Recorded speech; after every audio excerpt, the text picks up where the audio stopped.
ben, notre deuxième fois, Michael Sauvé en studio. Mick, t'étais pas là la semaine dernière. Non, j'étais pas là. Mais, Donc, mais il s'est passé beaucoup de choses dans le monde du sport. il s'en passe pas mal des choses dans le monde du sport, surtout aux 2 semaines, là, ces temps-ci. Le football de la NFL, ça a commencé. Tu as les séries dans le baseball majeur qui a déjà commencé en fait cette semaine. Moi, j'invite les gens à écouter. Je sais pas si tu es amateur de baseball, Marc-Antoine, un petit peu. J'aimais ça jouer, regarder peut-être des séries un peu. Oui, bien exactement. Quand tu n'es pas un amateur de baseball nécessairement assidu que tu écoutes parce qu'il y a tellement de matchs d'une saison, mais si tu veux découvrir un peu plus ce sport-là, moi, j'invite les gens à regarder les séries parce que c'est du baseball de haut niveau. Le cran monte, puis c'est vraiment intéressant. L'ambiance est différente aussi. Bien, exactement. On pense aux séries au hockey, c'est la même chose au baseball. Ben oui, il y a beaucoup de fans qui, tu sais, j'en connais bien, qui n'écoutent pas le hockey dans la saison, puis là, arrivé en série, ben là... Ben c'est ça. Moi, le premier, le baseball, j'ai jamais été un grand amateur. Sauf qu'arrivé une fois en série, là, j'ai compris le sport, comment ça marchait. Puis depuis ce temps-là... Y a-tu des équipes à surveiller? Ben c'est sûr que moi, une équipe que j'aimerais beaucoup suivre, c'est les Dodgers, parce que Russell Martin il est rendu là-bas. Il est tout le temps en série, peu importe l'équipe. Avant coïncidence, moi, je pense que c'est juste du talent qu'il a, qui est capable de transporter son équipe. C'est un bon leader. Exactement. Même si cette année, il a un rôle un peu plus effacé. Il a joué quand même à titre de vétéran. Puis il a quand même réussi à jouer à toutes les positions, je pense. Oui, exactement. Lui, on le connaît beaucoup comme receveur, mais cette année, on l'a même envoyé lancer au monticule. Puis il a quand même eu des bons résultats. Ça, puis il a fait le travail. Vraiment, c'est un joueur ultra talentueux. Exactement. Cette semaine aussi, je voulais te parler de début octobre. Ça arrive souvent avec la saison des poules de hockey. Je ne sais pas si tu participes, toi, personnellement, des poules de hockey. Oui, j'ai 2 poules, dont un qu'on a en commun. J'étais pas présent, fait que j'ai une couple de joueurs so-so. Mais merci quand même d'avoir drafté à ma place. Ça fait plaisir. Moi, dans le fond, aujourd'hui, j'aimerais ça te parler dans un pool, tu as différents... Moi, j'appelle ça des personnages. Quand tu es une gang, là, tout le monde a un peu sa caractéristique. Donc, j'aimerais ça te faire une petite énumération des listes de... Tu vas sûrement reconnaître quelques noms, quelques visages. Allons-y. Allons-y pour commencer. D'abord, il y a le champion de la saison précédente.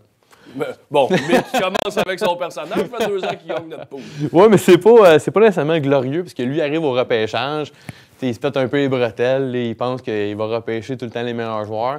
Bon, je m'en allais dire qu'en temps normal, ce gars-là ne regagne jamais 2 ans d'affilée. Il y a toujours des exceptions à la règle. Mais souvent, c'est le champion de la première année de ton pool. Lui, il ne regagnera pas nécessairement pour les 10 prochaines années, mais il va quand même se péter les bretelles en se disant que c'était le premier à gagner le pool. On en connaît de même. On salue mon ami Simon Bob. Entre autres. Tu as aussi le connaisseur. Lui, il va critiquer tous les choix que les autres poolers font. Il va dire il est trop vieux, tout le temps blessé. Puis lui, il va tout le temps faire des recherches puis repêcher des joueurs qui n'étaient même pas sur la liste des autres, des gars en Russie, car lui, c'est sûr qu'il va être bon. Puis il y a un essai professionnel d'un camp d'entraînement. Ben, c'est ça. Un jeune qui vient de se faire repêcher puis qui arrive au camp d'entraînement puis il fait même pas l'équipe finalement. Fait que t'as ça. T'as le fan du Canadien, que lui, il va repêcher Drouin en pensant qu'il va avoir une saison exceptionnelle. Kotkaniemi, il va faire 100 points. On a tout le temps des gars qui surévaluent les joueurs du Canadien. Ça, j'avoue, ça me ressemble un peu. Ben c'est ça, tu faut... Ça, j'ai peut-être 3-4 gars de Montréal, puis je me dis, bon, c'est un guess. C'est un guess, c'est ça. T'as le nostalgique. Lui, en fait, il repêche tout le temps des joueurs qui étaient bons, il y a 10 ans à peu près. T'sais, des Joe Thornton, des Patrick Marleau. Parce que lui, quand il a commencé à écouter le hockey, ces gars-là, ils étaient bons. Ils doivent être encore bons aujourd'hui. Ils sont encore bons. On a tout le temps des nostalgiques, mais des fois, ça peut être payant, un Jagger. Ben, c'est ça. Des bonnes saisons jusqu'à la fin. Il reste une petite saison de 50 buts dans le paquet. Dans le paquet. On sait jamais. T'as le 12e pooler. Moi, j'appelle ça un peu le fantôme, c'est-à-dire que t'es dans une gang, il te manque un gars. L'organisateur, il amène un de ses collègues de travail que tu connais pas nécessairement. Lui, il arrive là, pas de liste.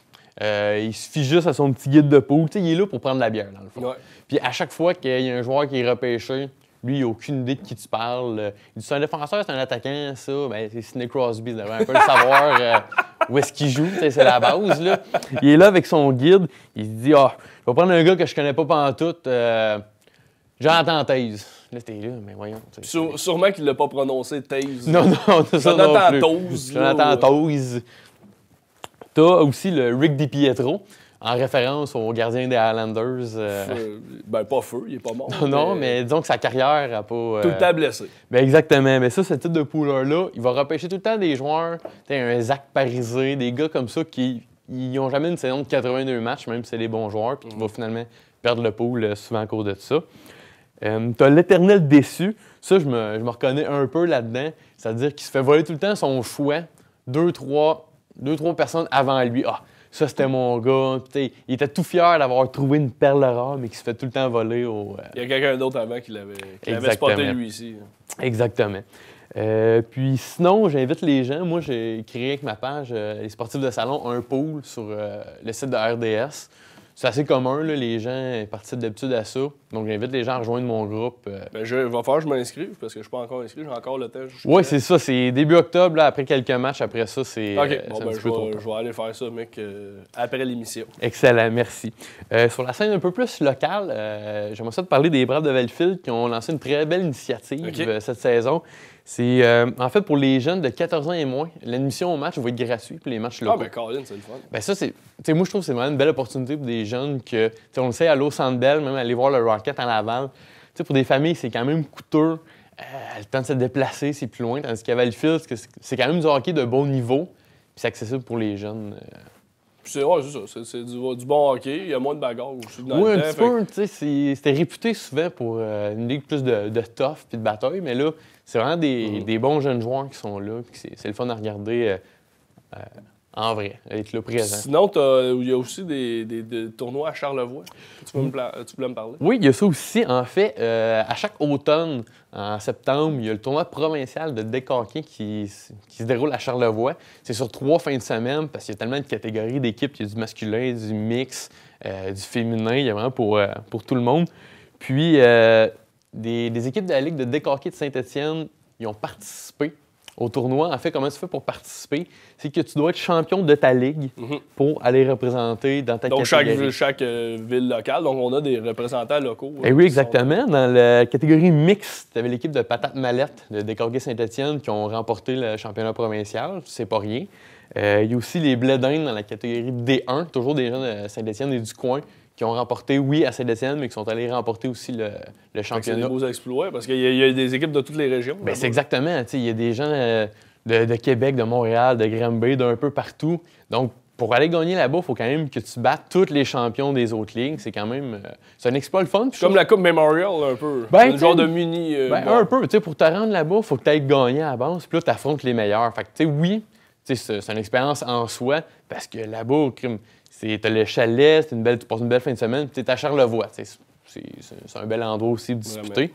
Puis aussi, en parallèle, il y a une autre association de deck hockey, la NBHPA, qui est... la deck hockey Valleyfield fait partie de cette association-là. Puis tu as les Palmiers de Saint-Timothée qui sont allés à Victoriaville au tournoi provincial et qui l'ont remporté aussi. Donc, c'est quand même plaisant pour les équipes de notre vraiment, région. On est bien représentés à l'extérieur. Puis on va suivre ça aussi, le deck hockey. Il y a du deck hockey intérieur.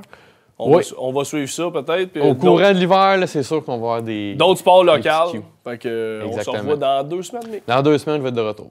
J'ai hâte qu'il donne un contrat aux semaines. On commence aux 2 semaines, puis on ne sait jamais ce qui peut arriver. On sait pas.